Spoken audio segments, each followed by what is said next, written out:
name is Ilia, and I'm presenting proposals. It's not a research done, it's a proposal for research. And it's about knowledge transformation in software development processes. Software engineering is intellectual process. So we start with requirements, if I can use this word, and then end introducing some software, actually soft product in practice. And there is a lot of transformation of knowledge, so it would be interesting to look at it. And here is positioning. Software engineering, in my view, it's about three things: products, software, tools, languages, programming languages, modeling languages, debugging, and so on, and then processes, how to use these tools to produce the right product. So the presentation is about processes, and this is a suggestion to create a framework for representing knowledge transformation in software development process.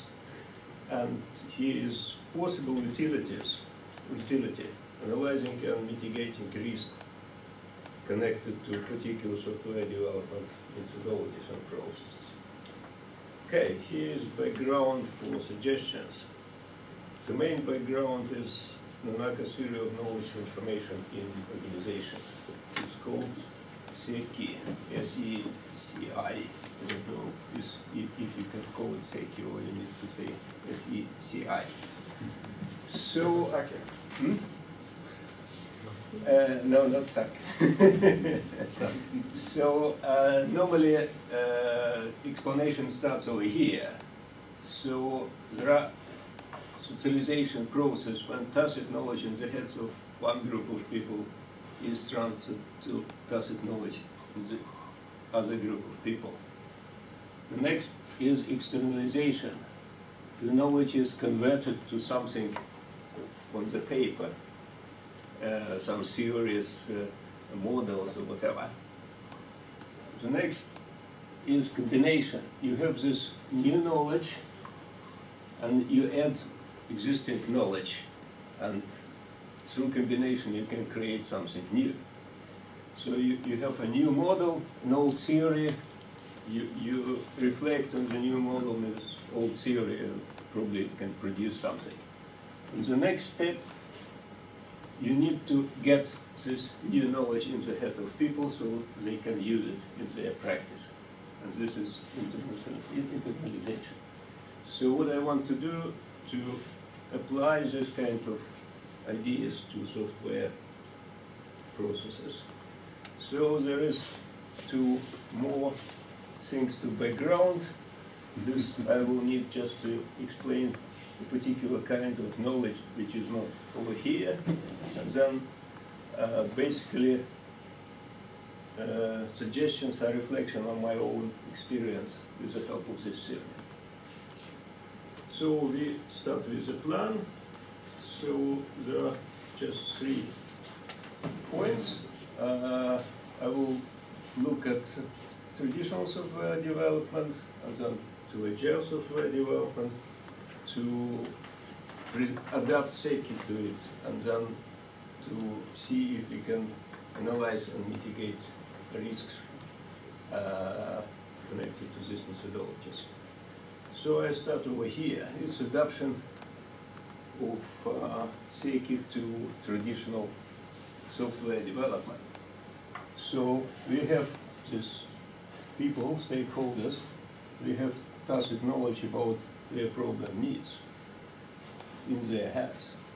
So traditionally, the first step is creating requirements. It's called requirement engineering, and in terms of SECI externalization, we put something on paper.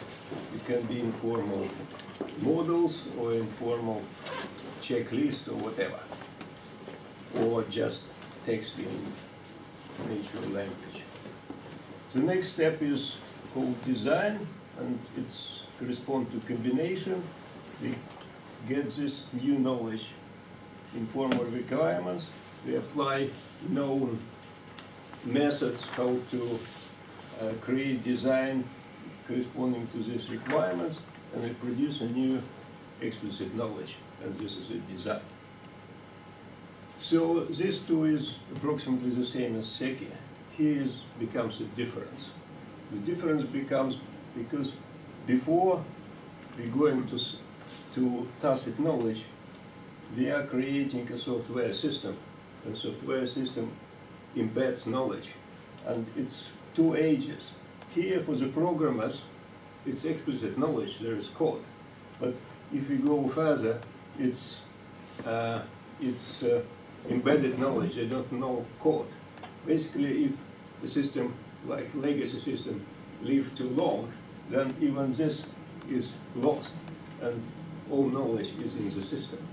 So I use this good regulator idea about for explaining this knowledge. It's like a good regulator is a model of the system it regulates, and this is what software system does. So itself, software system is a knowledge source. It's a model. And here are some other ways to say the same things. A good solution is a model of problem itself. A good key is a model of the lock it opens. So a good software system is a solution of problems and needs. So the next step is transferring this embedded knowledge to tacit knowledge how to use the system. And this is adoption. So these two are a bit different than in SECI. And here we can say, okay, we can create a lot of documentation, so there will be explicit knowledge that will be converted to tacit knowledge. In my practice, users don't read these documents, so they take the system as it is and try to use it in their own way. So basically, this is like taking the system as is and trying to figure out how we can use it. So this is how it works in practice. Okay, risks here.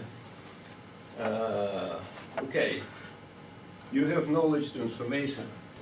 Each transformation can create errors. So requirements are wrong. Design ideas to convert these requirements to design are wrong. Bad implementation. And end users don't understand the system in the right way, conceptual, and use it in some wrong way, or can't use them at all. So you have a risk the system, even if a good one, won't work. There is one more risk, which is maybe greater than all these four, because if you have right people employed, you may still create a good system. But if you have a complex system, this cycle will be long, and during this cycle, here you have changes. When you come here, your system is outdated and it doesn't solve the problems. Okay, that's about analysis of traditional view on software development and what risk we can see from this simple diagram. Now let's go and look, before mitigating risk, we will look at agile development. This is an idealized picture, so don't say to me that there are no diagrams or some kind of requirements. There may be some kind of requirements, but ideally there are none. So we can say that it starts with the same thing, tacit knowledge, but instead of creating lists, it goes to tacit knowledge of the development group. So we have socialization here. Stakeholders and development team are talking to each other. A development team getting some understanding of the problem. The next stage, more or less going to embedding. Start with creating a system, embedded knowledge. And here is the same. embedded knowledge should go to tacit knowledge of users to use the system. The difference is also that instead of trying to have one big cycle, there's a lot of small cycles, so you start with the minimum systems that make sense, introduce it in practice, and then you can get new situation here, and you can solve new problem interactively. So this is analysis. What are risks? When you go too fast to embedding, you have a risk of weak or insufficient architecture or untable code. And the next thing is you go from tacit knowledge to embedded directly, and it means that the knowledge how to build this kind of system, which is needed for cycles inside and which is needed to the next project, is only here in the heads of the programmers. So if they start leaving, you may be losing knowledge gathered in organization during the project. So maybe it's most valuable knowledge that you can lose because it's only in the heads of the people. Okay, then I can try to mitigate risks. It's just suggestions, so it's nothing tested basically here. So it may be more risks, so I just get the ones I understand.